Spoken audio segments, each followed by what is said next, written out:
Let's go. Let's go. Oh, did you want to? Sorry, I'll let you. Next time. I'm in love with you. Snap out of it. I'll have what she's having. Too many guys think I'm a concept, or I complete them, or I'm gonna make them alive. I'm just a fucked up girl who's looking for my own peace of mind. Don't assign me yours. Caustic wit is my religion. I would make a great queen because I am so stubborn. I say when it comes to stardom and Lauren, there are no accidents. Hi, Karen Peterson. Okay, all right. No shenanigans. We are a serious podcast. Yes, of course. Okay. We Very are serious going and professional. Sorry. very serious and professional. Hello, everybody, and welcome to Citizen Dame, the podcast where Ari Aster fucking sucks. We fucking hate Ari Aster on this podcast. I don't care what you say. His movies are bad. I am Lauren Humphreys Brooks, and with me, as always, is Karen Peterson. Hello, Karen. Hello, and yes, they suck. They're not good, they're not creative, and they're not new. No, I just wanted to say that. This has nothing to do with film noir, which is actually what we're going to continue to talk about, but Ari Aster sucks and is bad. Yeah. And every time someone says that he's an innovative filmmaker, somewhere a puppy loses its whiskers. I don't know. Something bad happens. Oh, well, as I think I've said this, by the way, to everyone who's not on Twitter and does not follow me on Twitter. First of all, you're missing a lot. Second of all, like this came up because there's been a new announcement of like a new Ari Aster film. So fine, whatever. It's going to star Joaquin Phoenix. And just reading the description, and I've been assured that this is not true, but at the same time, I just read the description and I was immediately like, he's remaking Psycho. Like that was the first thing that popped into my head, because it's about a guy and his relationship with his overbearing mother. Mm-hmm. And it's just like, oh, it's going to be a crazy horror film. It's like, it's Psycho, isn't it? It's fucking Psycho. It's either it also Psycho. Sounds a lot like Joker. It also sounds a lot like Joker. And it also, the other thing that I came up with, because he's already remade a boring person's version of Rosemary's Baby, The Devil's Advocate. Like, it's just like, oh, yeah. His overbearing mother, dark horror film, doesn't know his father. His father's Satan. It's the fucking Devil's Advocate. That's what he's doing. And it's going to be like, oh my God, what a twist. Like, no, literally. I'm calling it right now. Yeah. This is either Psycho or the Devil's Advocate. I'm calling it right now. And I want everyone to apologize to me when this movie comes out. And it turns out to be, yes, indeed, either Psycho or the Devil's Advocate, or maybe both. I think more likely both, because I think that's what he does. Is the basis of his films tend to be, centered around one thing, but then he uses inspiration and straight up lifts material from other movies too. So it's not just like a remake of The Wicker Man. It's, it's all these other influences as well. It's like I'm using the term influences generously.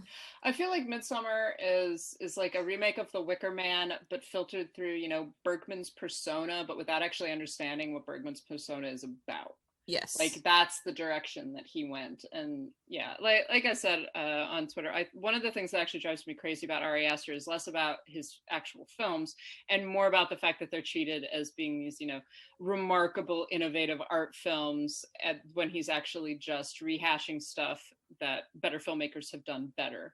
Mm-hmm. And it's fucking boring. I'm sorry, Midsommar is fucking boring. Oh my gosh. I almost fell asleep watching that movie. It was so bad. It was a miserable experience. I got half an hour in and I'm sitting there going like, okay, so some horrifying stuff has happened, but I'm less horrified and more really, really bored. Please, dear God, something happen. And even when things happen, I was like, how are you making this uninteresting? How? Right. How? Exactly. You've got like, oh, it's like this cultish community in like Sweden and everybody's doing drugs. So there's like all this tension and everything. It's like, how is this dull? How am I bored to fucking tears? Well, how is this possible? Yeah, like for example, and yes, this is going to be a spoiler for the movie. So if you haven't seen it and you still want to, for some reason, if we haven't talked you out of that bad decision, you might want to fast forward 30 seconds. But perfect example is the scene with the ritual suicide with the two old people. And it's like they're high up on this cliff and you kind of sense what's coming. And then the woman jumps and it's this like horrifying scene because she splatters all over the rocks below in front of this entire community, including Florence Pugh's character, who has just been dealing with the suicide of her sister, who also killed her parents. Like, it's, you know, she's dealing with stuff. And so that scene, it's like, okay, there's a version of that where it's a really interesting exploration of the trauma that she has not fully dealt with, and the suicide, and how for some people that really is the best choice, things like that. Like, I'm not saying that it is. I'm just saying, like, there's an exploration where you can look into that and go down that road. But he doesn't do that. He sets that scene up entirely for the visuals and just to show brains splattering all over the rocks and horrifying someone who doesn't know what's coming and who has experienced something terrible. Like, that's such a boring way to handle that scene. And it's such a dumb thing to include in the movie. And I think that that's one of the problems with Midsummer, and to a slightly lesser extent Hereditary, is that it is all set up for the visuals. It's all about what things look like, and the fact is, I mean, I hate to say this, he's not good enough to do that. There are some directors that can actually get away with that. I think of someone like Stanley Kubrick or Bergman, for that matter. Who can get away with setting up films or with using, you know, exceptionally long takes or long scenes where very little happens, and doing it primarily for the visuals. The problem with Ari Aster is that, one, his visuals aren't interesting enough to justify it. No.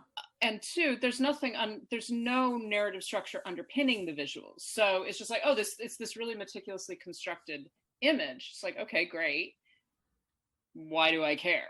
Like, tell me why I care. And I don't care. That's the thing. There isn't any tension. There isn't any narrative movement. There isn't any like structure underpinning those images. And so I'm like, okay, so what we've got here are some nice images that you spend way too much time on and nothing.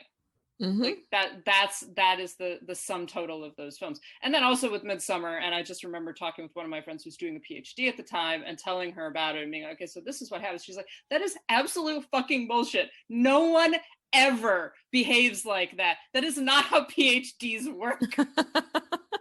No. Like, no one. This is not possible. Yeah, you wouldn't be able to do that. Like, it's not.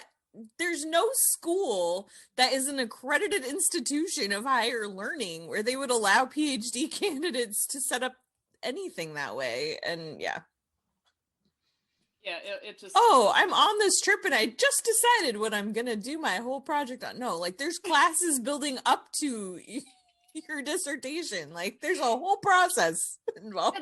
That's the thing. I'm just like, wait a minute, aren't you like 3 years into your PhD or something like that? I mean, you're supposed to know what like, you're you go doing into your PhD program already knowing what your dissertation is going to be, more or less. Definitely with a direction to it, and like, you know, it. Yeah, I was just like, it's not just a paper. You're like, oh, I don't know what to write about. I guess I'll write about this.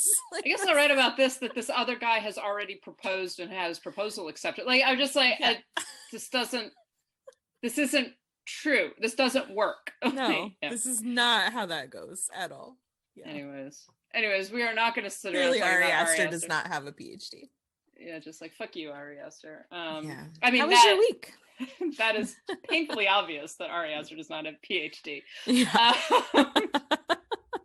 Yes, I am being elitist and snarky, but I mean, I don't have a PhD either, but I do at least know how they work.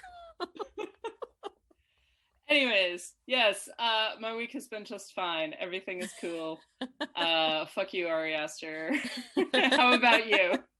My week was pretty good. I actually had a fun experience the other day. I got to talk to a group of high school kids that are they're in an arts high school, and they're all in the film program. I have a friend who teaches film at this high school, and so I got to do a conversation and it was mostly him asking me questions, but it was opened up for the students to ask stuff too, and I tried to include them and ask them some stuff as well, and it was just really fun. And I was just like, it was mostly seniors. There were some juniors in the group too, but I got to talk a lot about representation and diversity in film, and how, you know, my passion is for promoting female voices and stuff. And it was really, they were a good bunch. I mean, it was on Zoom, so a bunch of them had their cameras off, so it was hard to tell how many of them were really paying attention and invested, but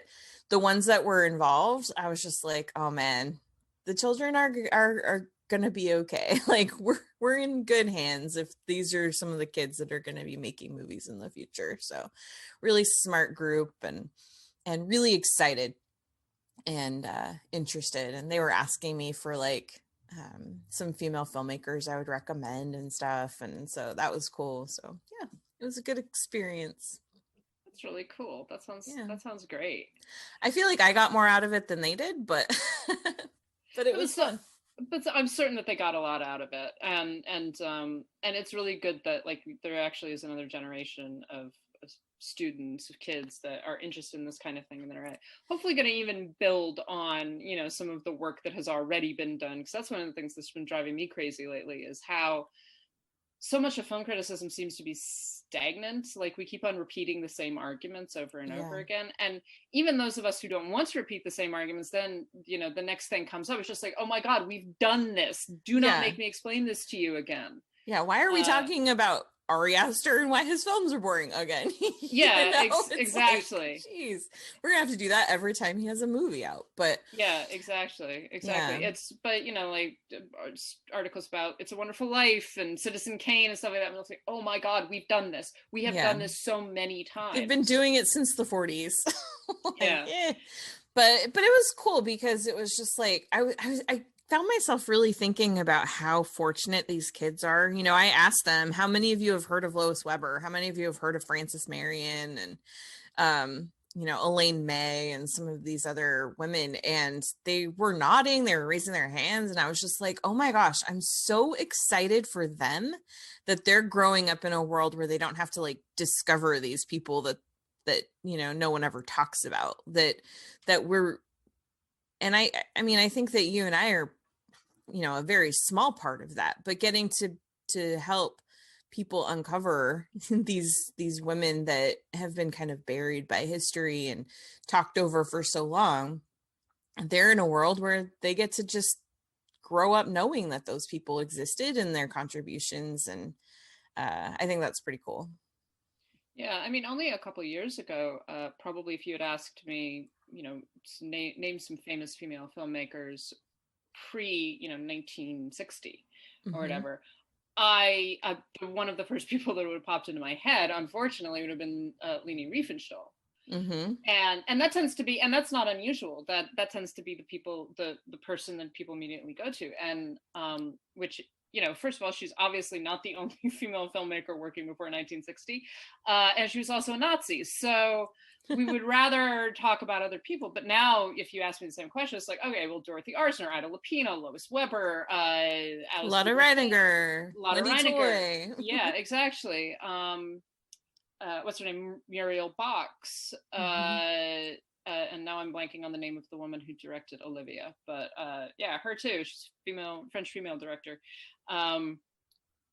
But yeah, but so there are actually those people immediately come to mind more, and it would be great if, you know, that was something that I knew about when I was 16 or 17 years old,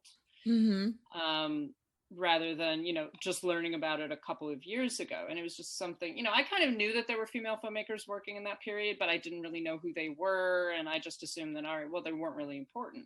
I had no idea that prior to 1927, film director was one of the most common professions for women. Like, if you look at the 1920 census, women that were working outside of the home in California, filmmaker was like the most common job. It's just crazy. And you think about the number of women that probably, whose films, particularly in the 1920s, whose films we just don't have anymore, right? Yeah. And there were probably even women who were working just sort of as workaday directors who were making shorts, etc., that, we've never even heard of because they weren't particularly well documented, or no one really talked about them. So, and their films are now lost or they're not available. And, who knows, maybe we'll rediscover some great female filmmaker that no one ever really talks about anymore. Yeah. Well, I mean, even just a few years ago, nobody really knew anything about Alice Guy. And now she's more and more becoming celebrated as such an early pioneer. So they're out there and we're finding them. That's a good thing. Yeah. And it's really good that you're like talking to kids about that and that they're interested in this kind of thing. That's awesome. That's really cool. It was really fun. So I'm glad I got to do it. This is really cool. Well, today we are not talking about women. We are talking about men. We'll probably talk a little about women, but we'll definitely talk a little bit about women. So we're going to talk about this is still Noirvember, and we are going to talk about a very specific actor who is heavily associated with film noir. In fact, I would argue he's probably one of the greatest film noir stars, and that is Humphrey Bogart. Bogie. Everybody loves Bogie. I don't know anyone who doesn't actually like Humphrey Bogart. I don't want to know anybody who doesn't like Humphrey Bogart. Yeah, he's classic. He's so identifiable. There's really no one like him. He really is just one of the pinnacles of stardom in the classical period. So we're going to chat about Humphrey Bogart. So let's start off with discussing I have this thing about Bogie actually. Because I got into his films when I was a teenager. He was him and Cary Grant were sort of my early classic film crushes, basically. Oh yeah, totally. So I've seen a lot of Bogart films, some of which are very random, and thankfully a number of them are actually still available to be streamed, etc. But so I have this really eclectic kind of relationship with Humphrey Bogart. But what are some of your favorite Bogie films, Karen? Yeah, I mean, I know it's not really noir, but Casablanca is to me, that's the best. It's the best Bogie movie. It's one of the very best films ever made. I have some personal attachments to that just because it was my grandpa's favorite movie. And I remember the first time I watched it was with him, and I had never seen him get emotional watching a movie except for watching Casablanca. And yeah, so that one has a special place in my heart. But I mean, Maltese Falcon is awesome. The Big Sleep is fantastic. I finally just this week watched The Petrified Forest, which was an interesting film. That's like one of his earliest. And then also, oh my gosh, I'm forgetting one. The Desperate Hours. I love The Desperate Hours. One of his very last films. So how about you? The Desperate Hours is one of those films that I think tends to be forgotten almost. I had even forgotten it until I think you mentioned it. Yeah, I put it in the poll and it did not win. Yeah. But it didn't come close. It does seem to be forgotten, and it's a great film. And it is, I don't think that it's his last film. I think his last film is The Harder They Fall. Yeah, it's but it's very end. It's like one of his last couple. So yeah, and you can see it. He's very tired. He's obviously sick, etc. But he's so good in it. He is. That movie has an interest. Yes, and I think that's what I love about it, and I think that's what I love in general about Humphrey Bogart is that he can be this really menacing, scary person. He can also be this romantic, lovely person, and sometimes in the same movie. And I think it's so fascinating to watch him because he really, he was, in a lot of ways, to me, he was a very unexpected sort of star. Well, he is, and particularly in the period when he really becomes a star. So he had been working in Hollywood and on stage since forever, basically. Mm-hmm. He played, particularly on stage, he played what is usually referred to as the juvenile role. So if you want to think about, if you know what a juvenile is, it's kind of, he's the romantic leading man, basically. Yeah. Which is so funny, to throw words like juvenile, because to me, he was always 50. even when he was 25.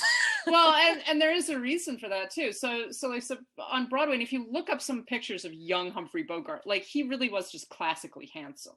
Yes. And then as he aged, his face changed, and he got that kind of more rugged, sort of hard-boiled look about him, and that developed more.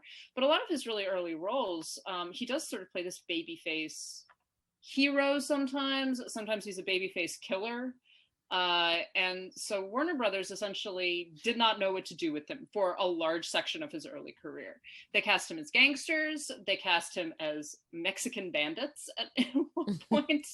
He is in a Western, I think, with James Cagney as well, and it's very bizarre. They cast him in sort of romantic leading roles, secondary roles. He often played sort of henchmen, as he does in one of my favorite performances, because he's just fucking gorgeous in it, in 3 on a Match, in which Bogart just appears as this, I don't think he even has a name, he's just like this villainous henchman who walks around looking sexy. I need to see that one. I have not seen that movie. The film itself is interesting. It's very much one of those early Warner Brothers kind of social problem films that has a very moralistic tone, but it's an interesting film. And then Bogart appears just like, oh my God, Bogart. Oh my God, Bogart. Like, wow, okay. Let's talk about this a little bit. Yeah. He's funny because he's one of those actors that, and there are a few like this, where I mean, they're very handsome and very attractive people, and really talented, but it's surprising that they would choose to become an actor. Like, that just seems like such an unexpected path for them, because they just, like, he's one that to me kind of has this air of like, he's more, I don't know how to describe it without sounding wildly offensive, but like, he seems like the kind of person who would think acting is beneath him or something. Yeah, maybe so. I can see that. Yeah, and so it's surprising that he went that direction. I think Marlon Brando's another one that is like, it's weird to me that he wanted to be an actor, you know?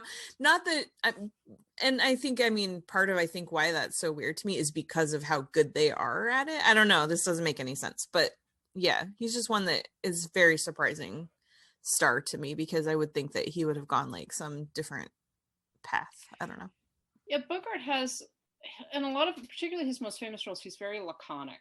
And a lot of his roles are very cynical. And I think that part of that is because we're talking about roles that are a good bit later in his career. Really, if you look at the trajectory of his career, the point that he becomes a star, he is actually quite a bit older. He's in his mid 40s by that point. Yeah. He's, you know, and like I say, his face has aged, and he's just aged in a particular way that makes his face much more, he's still an attractive man, I think, but it makes his face much more interesting than it was when he was like in his 20s. And part of that is probably because he was a hard drinker, he was a hard smoker. Yes. As we know about him. He also had a really rough personal life for quite a while. And wasn't he married like 4 times? He was married 4 times, and his last wife before Lauren Bacall, his last wife was very she was abusive, essentially. She would throw things at him. She was paranoid about him cheating on her. She was a really heavy drinker. Both of them were very heavy drinkers at the same time, and they were not happy with each other. Yeah, that never goes well. Yeah, and so it wasn't a happy marriage, and he felt kind of trapped by it. And so there's all this personal history. So and a lot of that, I think, definitely contributes to his star power. Because he does change. He does get this, you know, cynical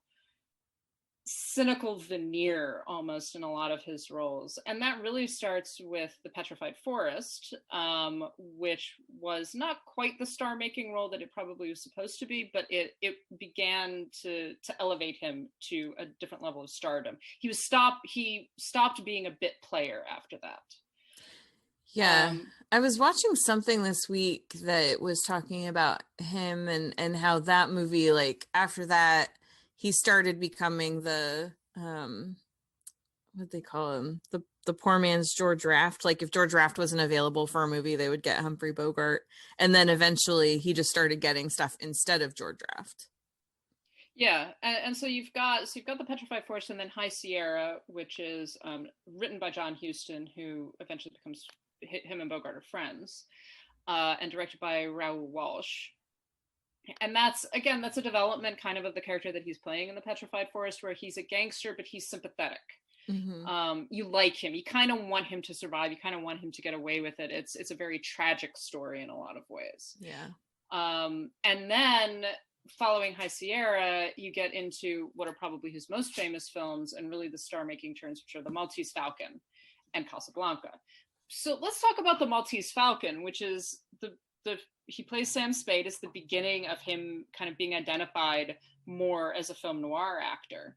Mm-hmm. And it's an interesting film. It's an odd film, actually, if you look at the kind of the quality of films that are surrounding it.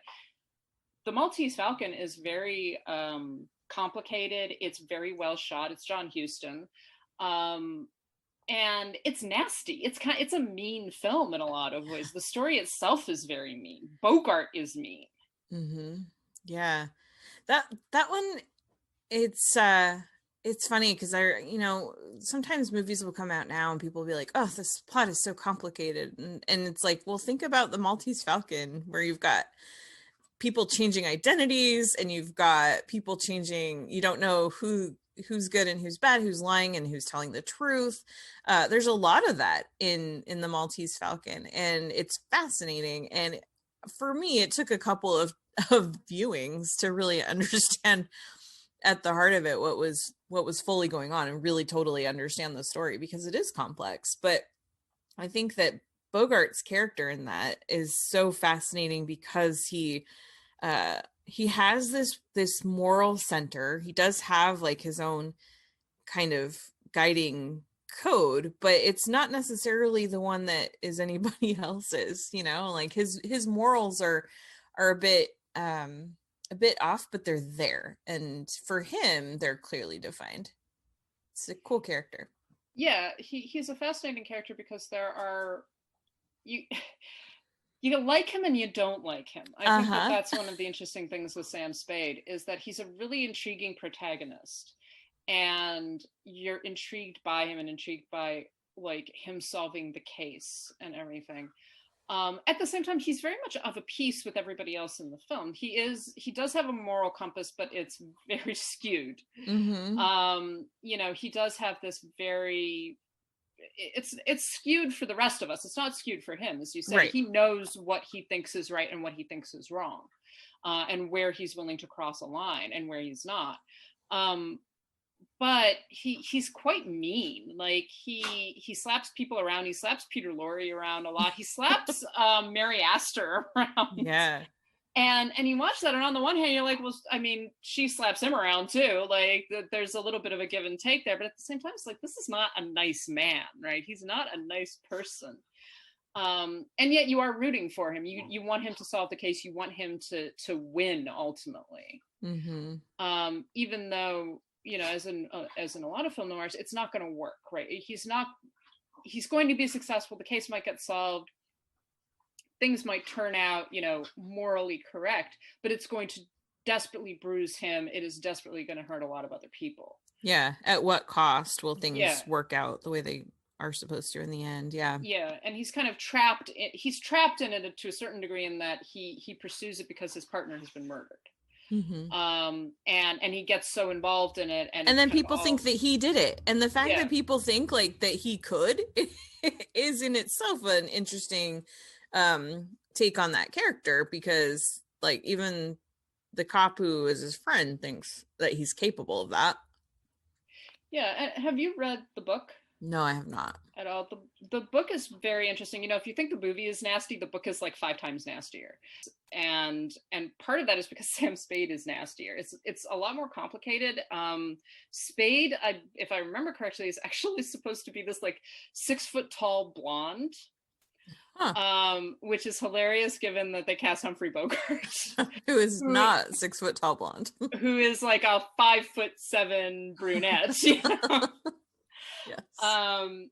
But but so the book in itself it kind of doubles down on a lot of the things that the film does, and part of the reason why the film doesn't do it is because it can't get away with it in terms of the censors. But it kind of puts into perspective the way the things that the film engages with, and in a film noir that the detective is going to succeed, but it could kill him in the end, or it could destroy his soul. More likely is going to destroy his soul, because it's even harder and tougher to continue to survive knowing what you have done. But one of the things I wanted to talk about, and I will tell everybody right now, skip ahead if you haven't seen The Maltese Falcon, because I'm going to spoil the ending. But I really want to talk about the ending of The Maltese Falcon, when it all kind of comes together and it's revealed who murdered Miles, and Spade has to make a choice about what he's going to do. And when I first saw this film, I was devastated. I was absolutely devastated. Which I think we're supposed to be. Yeah, because again, it's kind of like, you like Spade to a certain degree, and you also like, and I'm blanking on the character name, but the Mary Astor character, you like her.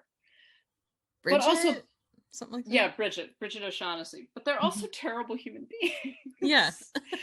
and that moment when he's just like, I'm gonna have some really tough nights after I've sent you down, and he's talking about basically sending her to prison, and she's almost certainly going to be executed because she's committed multiple murders.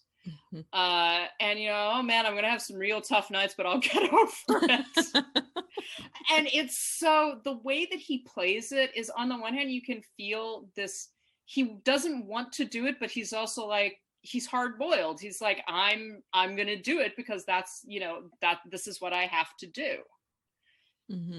It's a tough film in some ways. It is. Well, and that's part of what I mean when I say that he's this character. Well, Humphrey Bogart, throughout his career, he's able to be these people who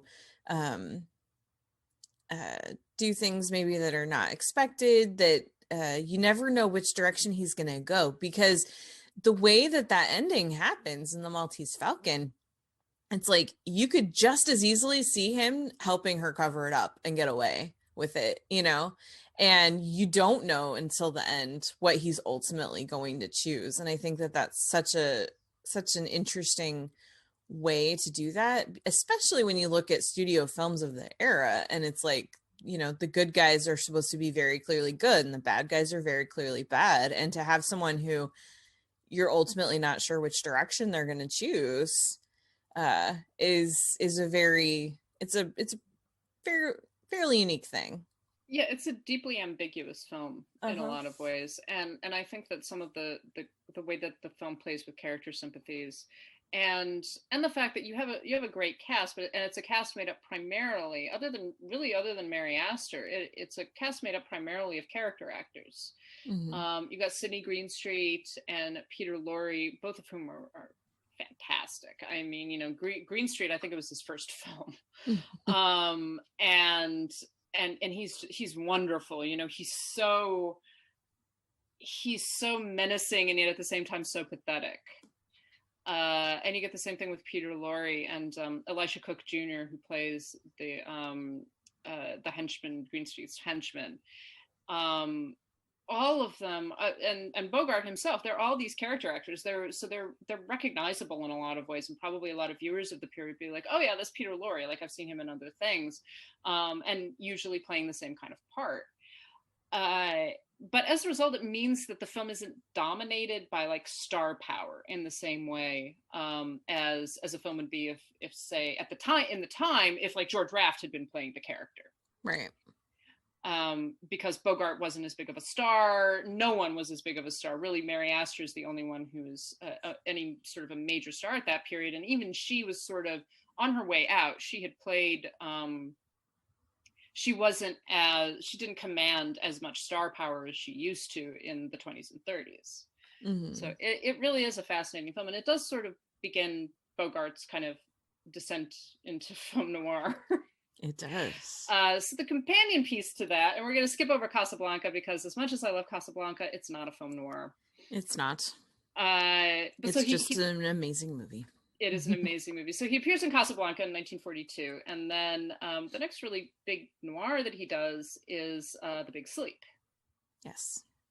Although I guess you could maybe call To Have and Have Not a noir, although I think you're stretching it just a little bit, but definitely The Big Sleep is the companion piece to The Maltese Falcon. Mm-hmm. And it's interesting that Bogart sort of plays the two most iconic hard-boiled detectives, Sam Spade and Philip Marlowe. Right. Who were written by two different authors, by the way. It's something that people get confused a great deal. Dashiell Hammett wrote The Maltese Falcon, and Raymond Chandler wrote The Big Sleep. So what are your feelings about The Big Sleep? It is, we were talking about what our favorite Bogart movies are. The Big Sleep is actually probably my favorite Bogart movie. Yeah.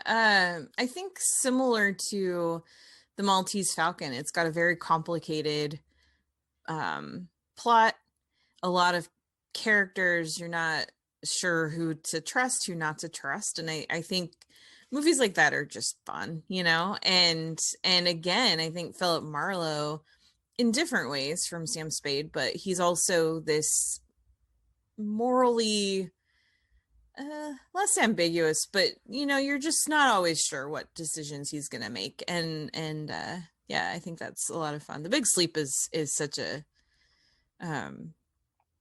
such a fascinating film in a much different way. I think that murder mysteries are always fun, really well done ones, but yeah, I don't know, it's your favorite, why don't you talk about it? Yeah, so I love The Big Sleep partially in a large part because of Bogie and Bacall. Yeah. And this was not their first film together. Their first film together was To Have and Have Not, but this is obviously the one. This is the one, yeah. This is the one for the two of them. And they're so good together, just leaving out their personal relationship, which at this point they were, I think they got married during the filming of the Big Sleep. Oh, did they? I thought it was after.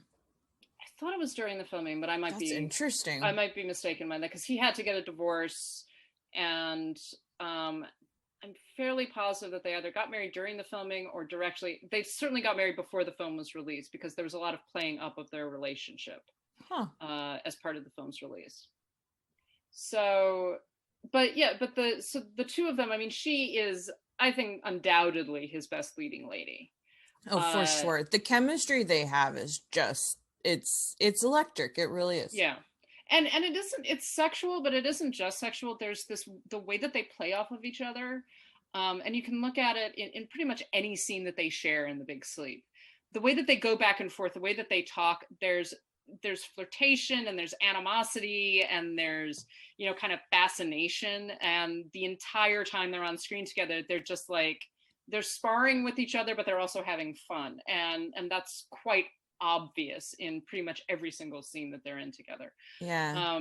They match wits in a way that he doesn't quite reach with anybody else ever. Yeah, it just doesn't have the same rhythm. And part of this is the dialogue. Part of it is the fact that Howard Hawks is directing it, and Hawks is masterful in terms of creating dialogue and creating that kind of dynamic tension between actors. Mm-hmm.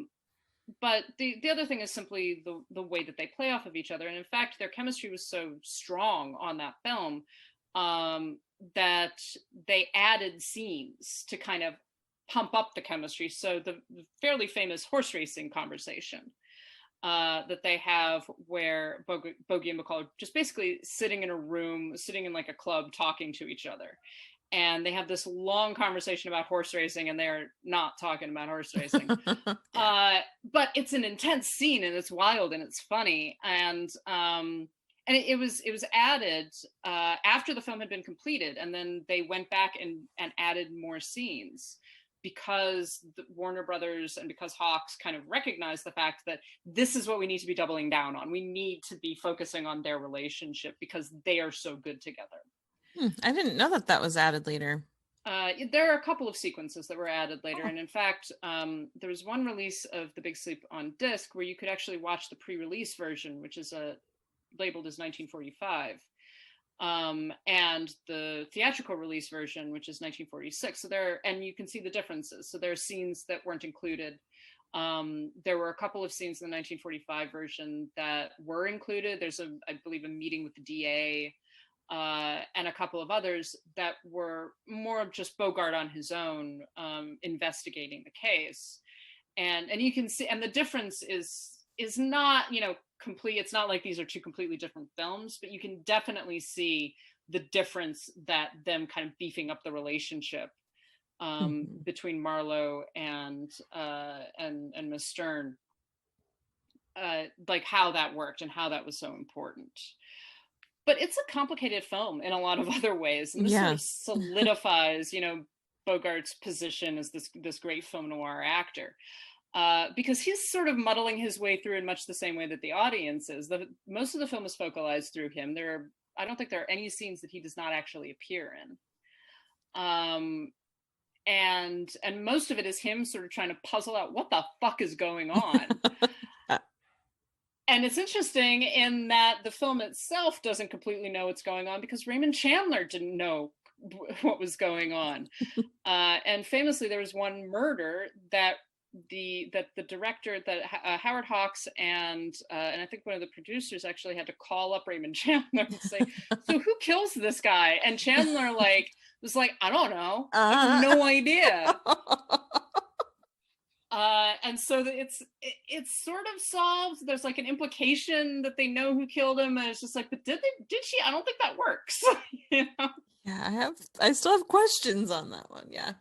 But it's an interesting film for that, because you've got this film that is so complicated, that works so well, and in some ways should be incoherent because it does not solve the mystery completely. And yet it works, it makes sense. You feel satisfied at the end of the film that everything has worked out the way that it's supposed to. Yeah. Well, that's like for example, in writing, just in general in writing, you have to learn the rules so that you know how to effectively break them. Because there are a lot of great film or great books or whatever that don't follow the standard conventions, but they know why and they know what they're doing. And I think in film, it's the same way. You have to understand kind of what the accepted rules are of a film so that you know how to do it right when you want to go against those conventions. And I think that's one of the things that really works with The Big Sleep, maybe even by accident, but it's kind of what I was talking about with the Maltese Falcon, where there's certain expectations. The bad guys are clearly bad. The good guys are clearly good. Every loose end is going to get tied up. Like in the 40s and 50s, that was just the expectation the audiences had. And the fact that The Big Sleep is so well made when it doesn't fit all of those things is really because Howard Hawks is such a good director, because the script is so good, because it's based on a novel that's so good. It works because these people knew the rules and knew how to effectively break them. Yeah, absolutely. It's part of the point, I think, of the story, and certainly the point of the book, and to a certain extent the point of the film, is that you don't know everything, you don't understand everything. It doesn't completely fit together. There's still questions at the end, and it's certainly for Marlowe as a character, it's a question of how much further could he possibly try to go, and how much more damage could he possibly do? Because one of the problems that he faces is that in the film is that he's fallen in love with this woman, and he's essentially, again, spoiler alert for those who have not seen The Big Sleep, he's essentially going to arrest or catch her sister, who is the primary culprit, although there are a number of different culprits throughout the movie. But who's the primary culprit for the initial murder that kind of spurs everything on.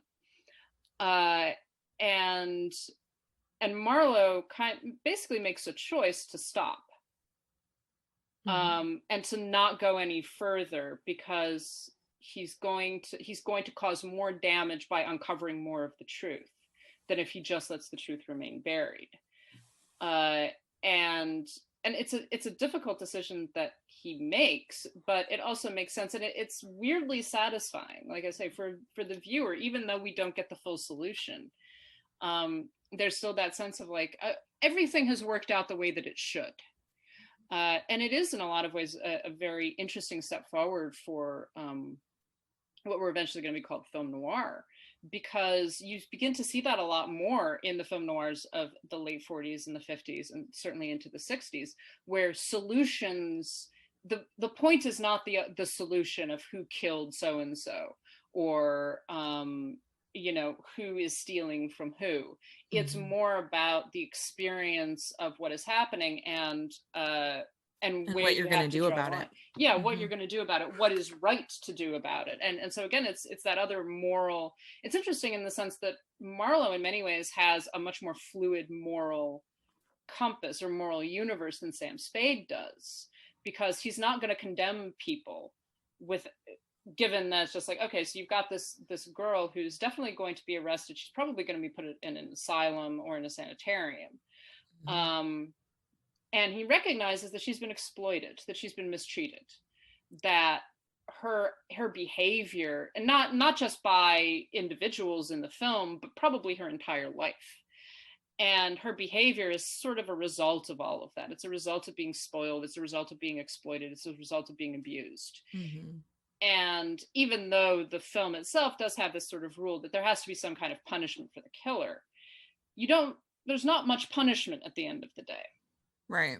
Because he recognizes that what she really needs is help, not punishment. And it's done in such a way that you trust him by the end. And so that's part of that whole breaking the rules that I was talking about, because the audience is willing to accept that the killer's not necessarily punished, or at least one of them, that this ending is going to happen the way that it is, because this feels like the right decision. Yeah, and it's something that, like I say, feeds into later noirs where you don't have these satisfying, complete solutions to everything. Everything is not tied up in a nice little package. Yeah.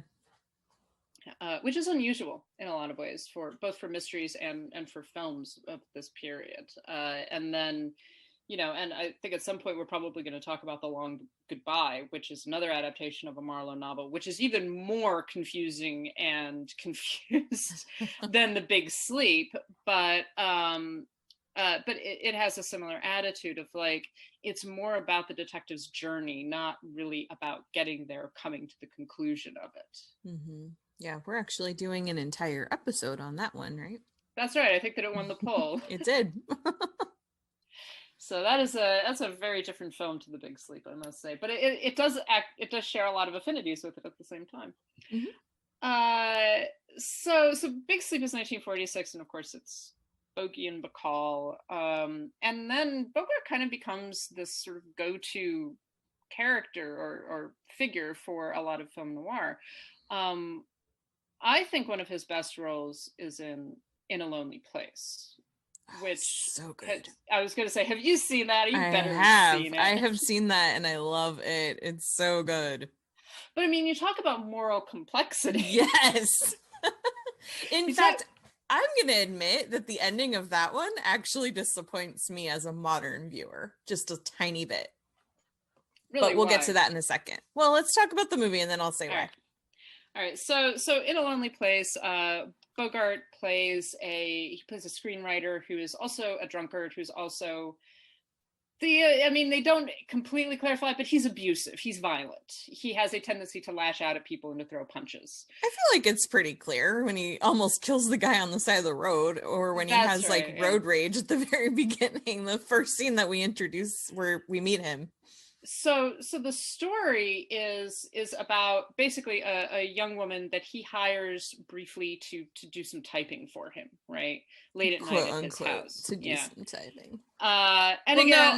She's supposed to read, she's like reading this book that he has to adapt, and he wants her to tell him the story.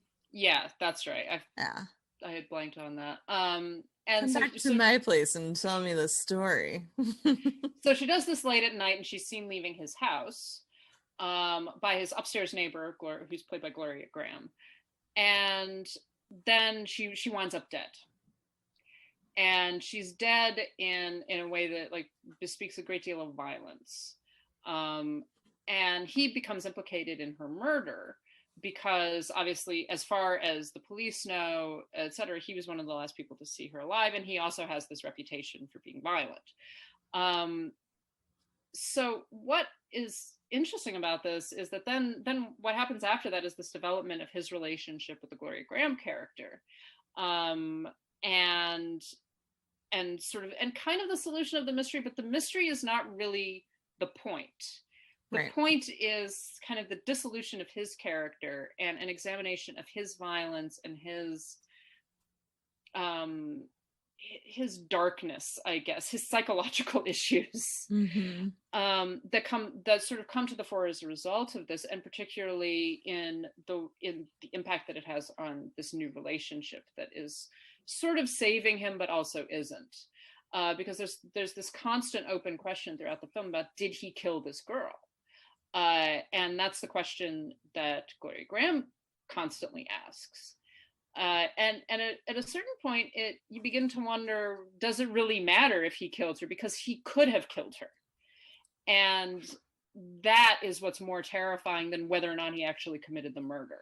That's what I think is interesting about the way the movie is set up, is because in the beginning, when they go back to his house, and then he like sends her off and tells her, oh, go over to Santa Monica Boulevard, there's a taxi stand. He doesn't walk her there, he doesn't take her there, he doesn't drive her anywhere. And he sends her out the door, and then he goes to bed.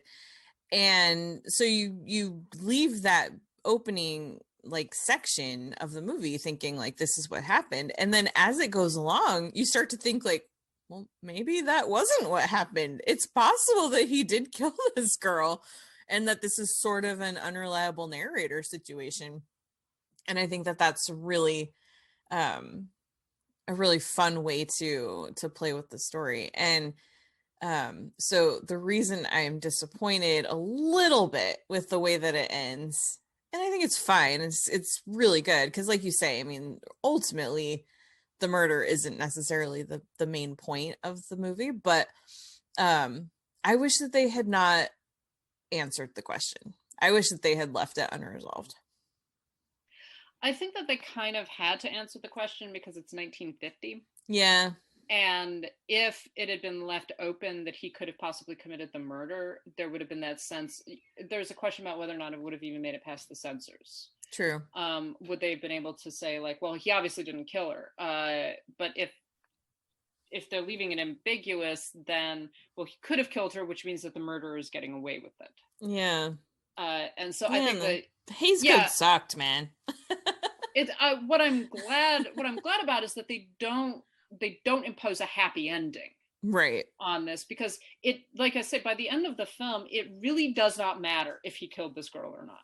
Yeah. You know, the fact is he's dangerous and scary, and yeah, she is wrecked mentally because of it. It's that sense that he could have killed her, and not only could he have killed her because he was, you know, the last person to see her, because of all of the other things that go into that, just circumstantially, but because of his violence and because of his problems. Mm-hmm. So and like you say, the violence that he commits against other people in her seeing, he commits violence against her. He's abusive towards her. Yeah. And I'm glad that it wasn't like, okay, well now we're going to salvage the relationship. It's like, no, because you know, next time he could kill her. Mm-hmm.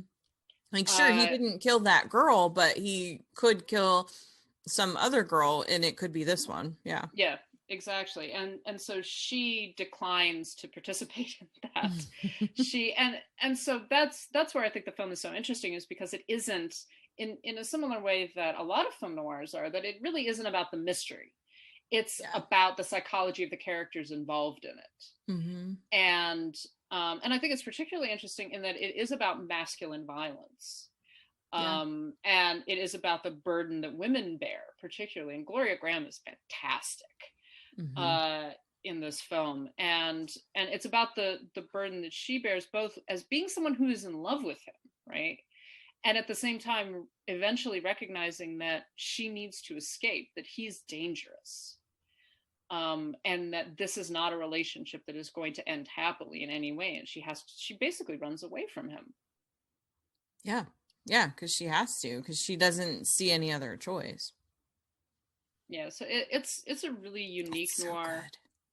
So and kind of unexpected in a lot of ways. And it's interesting that it's sort of begins to slide into, it's sliding into the 1950s and the 1960s when you get a lot more exploration of these kinds of subject matters in a psychological and a morally, ethically complex way that you maybe don't expect from films of this period.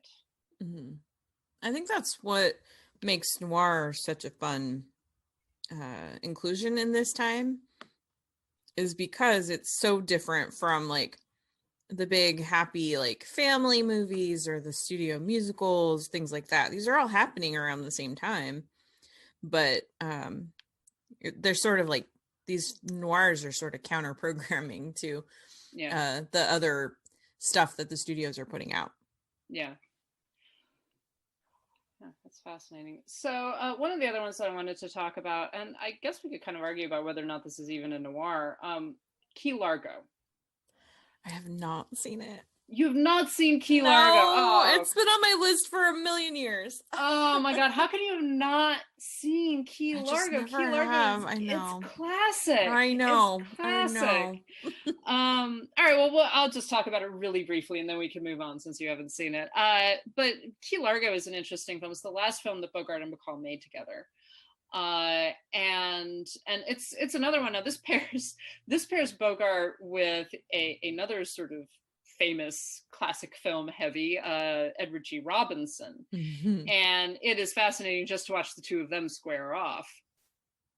But this is a story where, you've got a bunch of people basically trapped by a storm on Key Largo, and they're trapped in this small hotel, and Edward G. Robinson and his girlfriend and his henchmen arrive, and they are these gangsters on the run, basically. And so, but they're all trapped here because they can't leave the island because of the storm, so they've got to wait it out.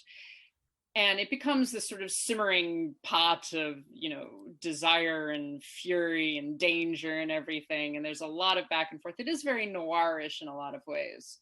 But again, it delves more and more into that psychology of the characters. It isn't just about, how are they going to survive this time with this gangster, but it's about the psychology of the gangster himself, the psychology of all of the other people involved, and sort of the secrets and the anguish that comes out as they're all forced to be in the same space together.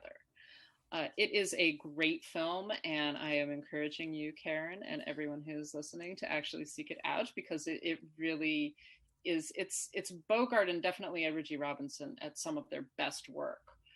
And it also has Lauren Bacall. It has Lionel Barrymore. It's directed by John Huston, and I'm trying to remember the name of Claire Trevor plays Edward G. Robinson's girlfriend, and she is wonderful. She, I think, probably gives the most heartbreaking performance in the entire group. Awesome. Yeah, no, I've seriously been wanting to watch it forever. Whenever I think of it, I look and it's not like streaming on any of the services I have. So one of these days, very soon, I'm just gonna have to pay and watch it. Just go for it. Okay, I will. Just go for it. It's worth it. It's worth it. I happen to have an entire collection of Bogie, and it's a Warner Brothers collection, like Bogie and Bacall. See, I just need to buy that. Yeah, it's all of their films in like DVD form, and yeah, it's great. So I think that probably we want to sort of jump ahead a little bit and talk about probably the last two noirs that Bogart made, which are The Desperate Hours, mm-hmm. And The Harder They Fall, which is sort of a noir, sort of not. Again, it's debatable. But let's talk about The Desperate Hours. Yeah, Karen, I'm gonna admit I have not seen The Harder They Fall either. So, well, let's talk about The Desperate Hours. Karen, yes. You love this movie. So I do love this movie. Actually, first of all, I want to just say that this movie, well, really the play that it's based on, led to a really interesting and kind of debatably not great Supreme Court case, actually. Because I don't know if you know the whole history on that, but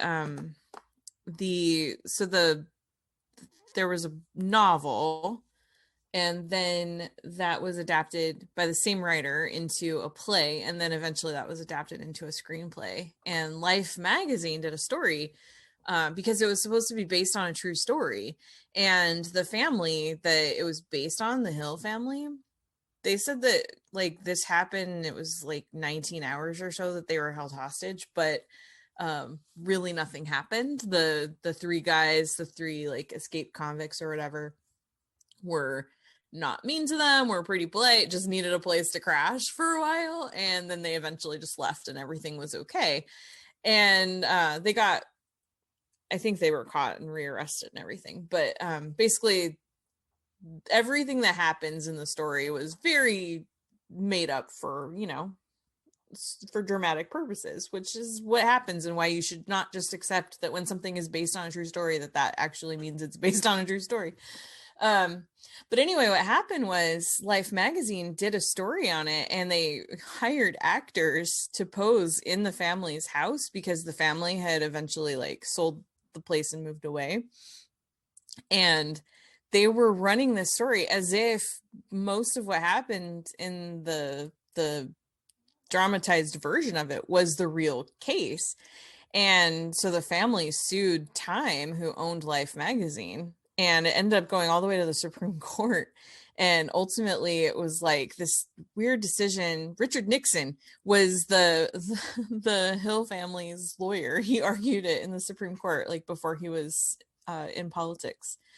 But basically the decision, if I have this correct, it was that journalistic publications are allowed to print more or less whatever they want if they're not doing it for nefarious purposes, and if they believe that the story is true. So yeah, Jesus. yeah. So that has a lot of long reaching implications, you know, even up to today. So yeah, Time Inc. versus Hill. It's from like the 60s, I think, is when it went to the Supreme Court. But yeah, it's an interesting case. You should read up on it. But yeah, that's what it stemmed from this movie, the play, the book, all written by the same writer. But anyway, besides the fact, the dramatization is awesome. It's not what really happened to the family, but it's awesome. It's a really good story. And I think that what makes it so interesting is, once again, you've got it's sort of this situation where people are not, it's not that they aren't who they say they are, but as you go through this experience with this family, you start to see cracks beneath the surface, and things aren't, it's set up as this kind of like Cleaver family, like they're perfect, and it's a mom and a dad and a daughter and a young son, you know, the perfect nuclear family of the 50s. And you know, the dad and the kids, they go off to work, mom stays home, this home invasion happens, and led by Humphrey Bogart, which, I mean, if he broke into my house, I'd be like, sure, can I get you a beer? Like, what would you like? but it's interesting because as the time goes, and as everyone in the situation is getting more and more desperate for the exit, basically, you really start to see beneath the surface, and you start to really understand who all of these people are, and that their stories are more complicated than the surface level. And it's really interesting watching, especially Humphrey Bogart and Frederick March, kind of butting heads, and just the conversations that they have, and sort of this, Frederick March plays the dad, and he's got this son who sort of looks at him as a coward and wants him to fight back, and he's trying to show his son that there's lots of different ways to do that. And I love it. I think it's so good. It's a really great, like, there's so much simmering tension, you know, throughout that entire film. And like I said earlier, Bogart is scary. Mm-hmm. And he's kind of going back to, from a lot of his later career, he really wasn't playing villains at all. And he's kind of going back to the kind of the sort of villains that he was playing in something like The Petrified Forest. where he's quite frightening, and he's quite, but again, complicated. Like, you're interested in his character, but you know he's bad. Yeah. He will kill you dead. Yeah, exactly. And it's I remember I've only seen it once, and so I don't have like a strong memory about the entire plot arc or anything, but I just remember watching being like, this just my immediate reaction is, this is really good. Like, why don't more people talk about this film?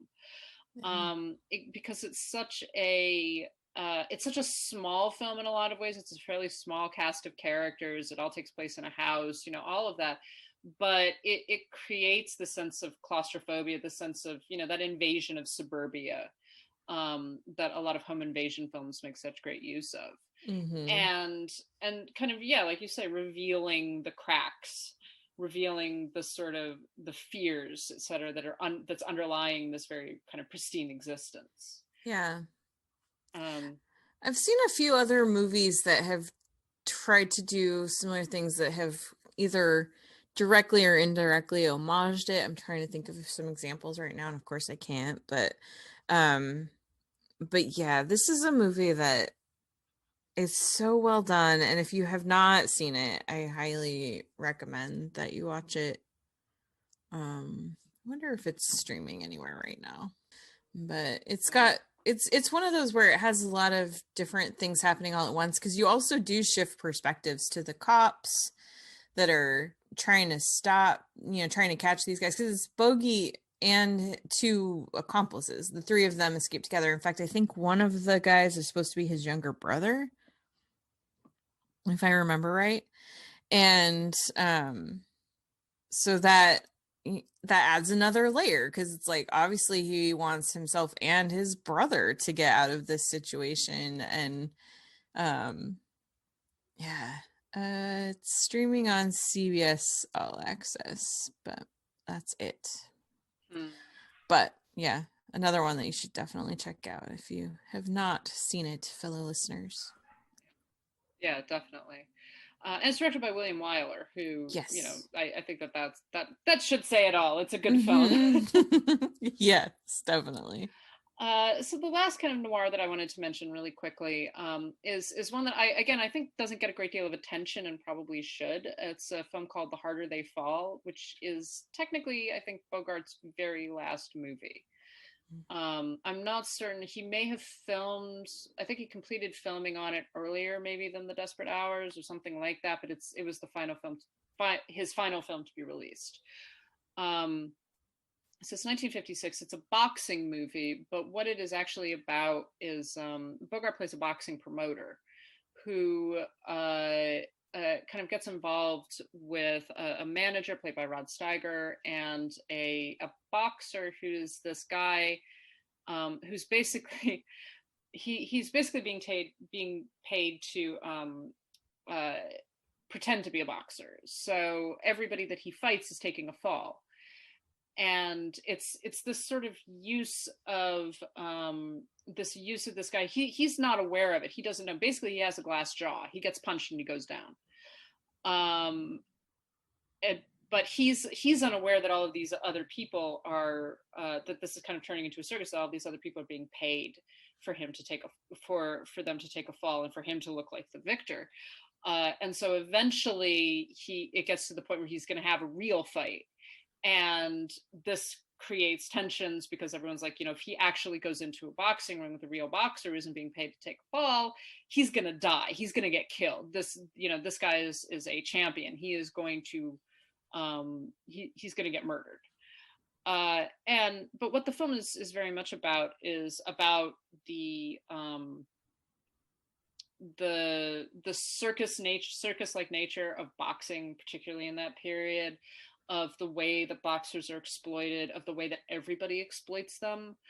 And it's a really interesting and complicated film. And again, you've got two fantastic actors. You've got Humphrey Bogart on the one side and Rod Steiger, kind of, again, going up against each other in this great deal of moral issues and where things are going to break, right? So at what point is like, okay, this has gone too far. This isn't nice anymore. This is dangerous. This guy's going to wind up dead.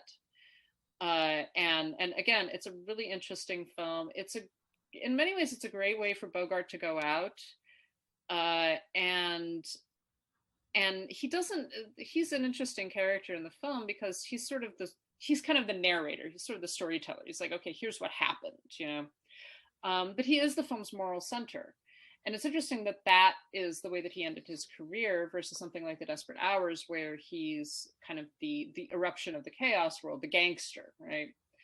The gangster who's sort of outlived his usefulness, or outlived he's outlived being an icon in some way. Yeah.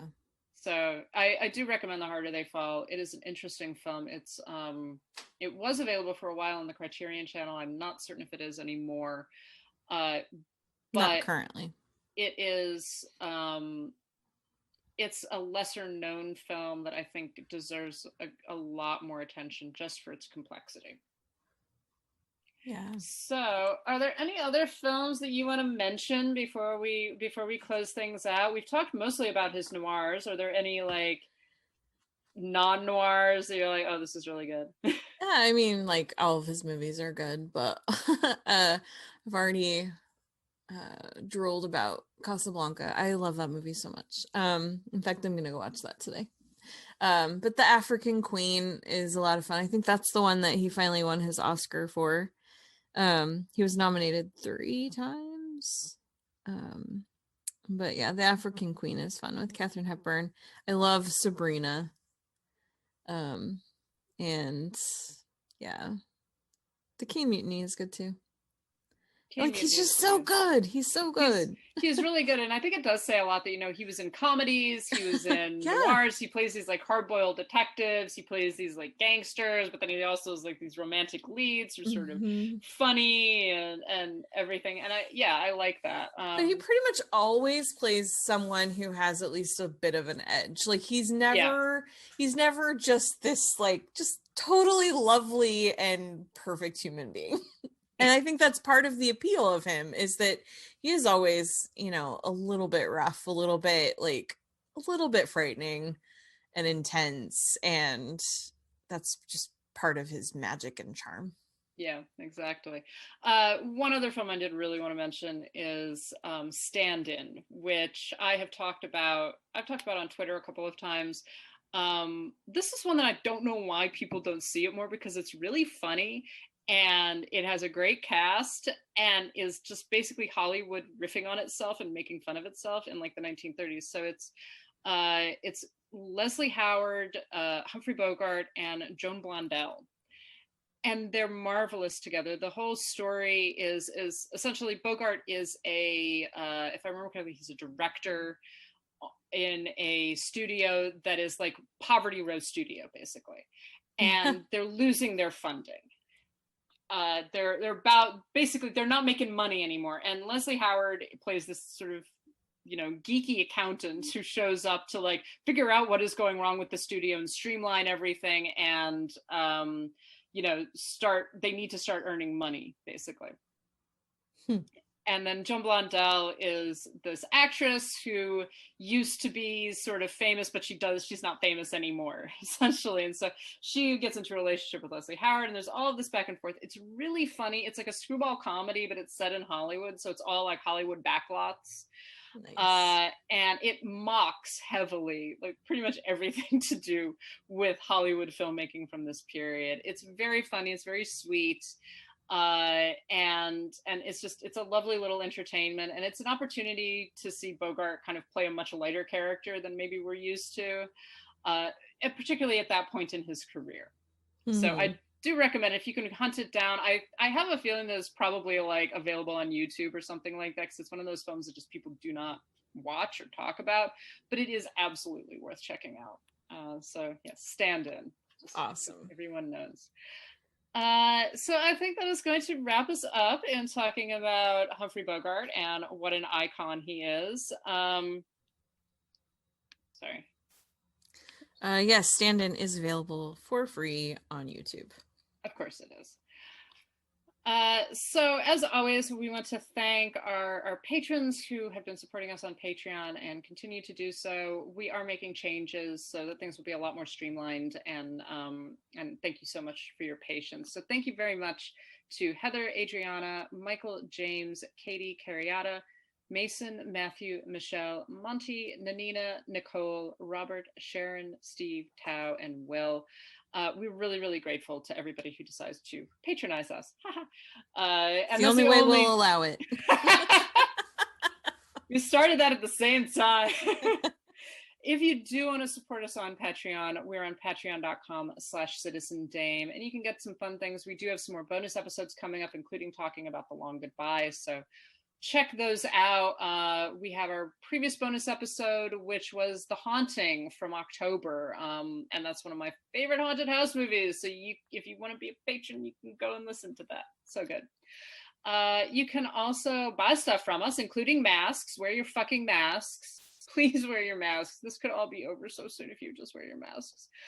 On our Zazzle, hard. It's so easy. On our Zazzle store, that's zazzle.com/citizendamepod. And if you want to throw us a few dollars without making a commitment, we do have a Ko-Fi.